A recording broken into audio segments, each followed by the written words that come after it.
আসসালামু আলাইকুম everyone, welcome to my channel.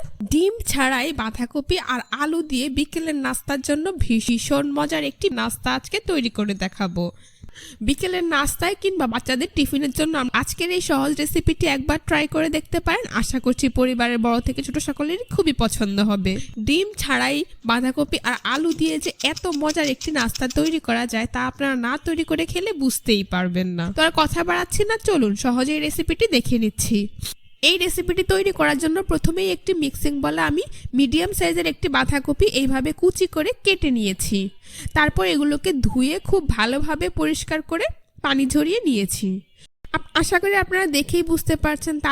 এইবার এখানে আমি অ্যাড করে দিচ্ছি একটি বড় সাইজের গ্রেট করা কাঁচা আলু।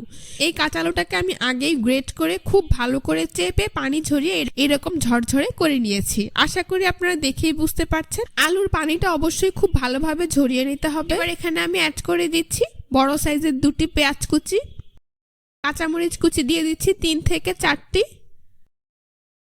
লবণ দিয়ে দিচ্ছি স্বাদ মতো। তারপর এখানে আমি দিয়ে দিচ্ছি 1/2 চা চামচ পরিমাণ আদা বাটা, 1/2 চা চামচ পরিমাণ রসুন বাটা। চাট মশলা অ্যাড করে দিচ্ছি 1/2 চা চামচ পরিমাণ, ভাজা জিরার গুঁড়ো দিয়ে দিচ্ছি 1/2 চা চামচ পরিমাণ, হলুদের গুঁড়ো দিয়ে দিচ্ছি 1/4 চা চামচ পরিমাণ, কাশ্মীরি লাল মরিচের গুঁড়ো দিয়ে দিচ্ছি 1/2 চা চামচ পরিমাণ। তারপর এখানে আমি অ্যাড করে দিচ্ছি 1/2 চা চামচ পরিমাণ ধনিয়ার গুঁড়ো, আর সবশেষে এখানে দিয়ে দিচ্ছি 1 টেবিল চামচ পরিমাণ ধনিয়া পাতা কুচি। এইবার এই সবগুলো উপকরণ একসাথে খুব ভালোভাবে মিশিয়ে নিচ্ছি। মোটামুটি 7 থেকে 10 মিনিট সময় নিয়ে মেশালেই দেখতে পাবেন বাঁধাকপি কিছুটা নরম হয়ে এসেছে আর সবগুলো উপকরণ একসাথে খুব ভালোভাবে আলু আর বাঁধাকপির সাথে মিশে গিয়েছে। খুব বেশি সময় নিয়ে চেপে বাঁধাকপি বা আলু থেকে পানি বের করার প্রয়োজন নেই। মোটামুটি 7 থেকে 10 মিনিট খুব ভালোভাবে মিশিয়ে নিলেই দেখতে পাবেন বাঁধাকপিটা নরম হয়ে সবকিছুর সাথে খুব ভালোভাবে মিশে গিয়েছে। এখন নাস্তাটার বাইন্ডিং এর জন্য এখানে আমি বেসন অ্যাড করে দিচ্ছি 1/2 কাপ পরিমাণ, আর চালের গুঁড়ো দিয়ে দিচ্ছি 1/4 কাপ পরিমাণ। আপনারা চাইলে চালের গুঁড়োর পরিবর্তে কর্নফ্লাওয়ারও অ্যাড করে দিতে পারবেন। তো বেসন আর চালের গুঁড়োটাকেও আমি সবকিছুর সাথে খুব ভালোভাবে মিশিয়ে নিচ্ছি। দেখতেই পাচ্ছেন নাস্তা তৈরির জন্য একটি আঠালো মিশ্রণ কিন্তু তৈরি করা হয়ে গিয়েছে। এখন আপনাদের পছন্দ অনুযায়ী যে কোনো শেপ দিয়ে নাস্তা তৈরি করে নিতে পারবেন। তো সেই জন্য আমি এখান থেকে পরিমাণ মতো নাস্তার মিশ্রণ নিয়ে নিচ্ছি। তারপর হাত দিয়ে এভাবে খুব ভালো করে চেপে গোল বলের মতো তৈরি করে নিচ্ছি। তারপর অন্য হাতের তালুতে নিয়ে এইভাবে আলতো করে চেপে চ্যাপটা গোল একটি শেপ দিয়ে নাস্তা তৈরি করে নিচ্ছি।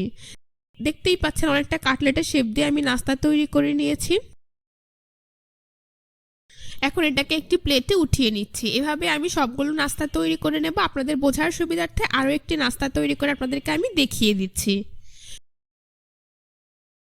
বিকেলের নাস্তায় বাচ্চাদের যে কোনো ধরনের বায়না পূরণ করতে ঝরম বাঁধাকপি আর আলুর এই পাকোড়াটা খেতে কিন্তু অসাধারণ লাগবে, আর বাচ্চারাও কিন্তু টমেটো কেচাপের সাথে খুব মজা করে খাবে।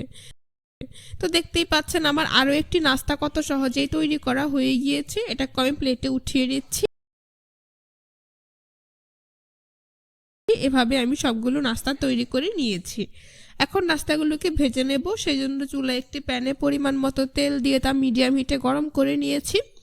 এবারে গরম তেলে একে একে নাস্তাগুলোকে দিয়ে দিচ্ছি। চুলার আঁচ মিডিয়ামে রেখে কিছুক্ষণ পরপর উল্টে পাল্টে নাস্তাগুলোকে গোল্ডেন ব্রাউন কালার এবং মুচমুচে করে ভেজে নিতে হবে। তো আমার নাস্তাগুলোর এক পাশ ভাজা হয়ে গিয়েছে, এগুলোকে আমি উল্টে দিচ্ছি। এভাবেই কিছুক্ষণ পরপর উল্টে পাল্টে নাস্তাগুলোকে আমি ভেজে নিয়েছি। দেখতেই পাচ্ছেন আমার নাস্তাগুলো ভাজা হয়ে গিয়েছে, খুব সুন্দর কালার চলে এসেছে। এখন একটি ছাঁকনি দিয়ে এগুলোকে তেল থেকে তুলে খুব ভালোভাবে তেল ঝরিয়ে একটি নাস্তার প্লেটে উঠিয়ে নিচ্ছি।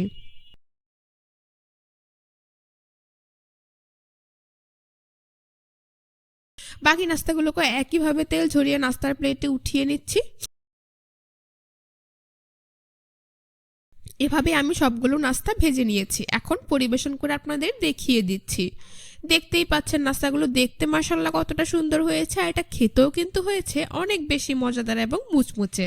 বাচ্চাদের টিফিনের জন্য বিকেলের নাস্তায় কিংবা অতিথি আপ্যায়নে কোনো রকম ঝামেলা ছাড়াই ঝটপট আলু আর বাঁধাকপির এই পাকোড়াটা একবার তৈরি করে দিলে পরিবারের বড় থেকে ছোট সকলেই বারবার এটাই খেতে চাইবে। আশা করছি আজকের রেসিপিটি সকলের কাছে ভীষণ ভালো লেগেছে। রেসিপিটি ভালো লেগে থাকলে অবশ্যই আমার চ্যানেলটি সাবস্ক্রাইব করবেন, পাশে থাকা বেল বাটনটি অন করে দিবেন। আজ এ পর্যন্তই, সবাই ভালো থাকবেন, সুস্থ থাকবেন। আল্লাহ হাফেজ।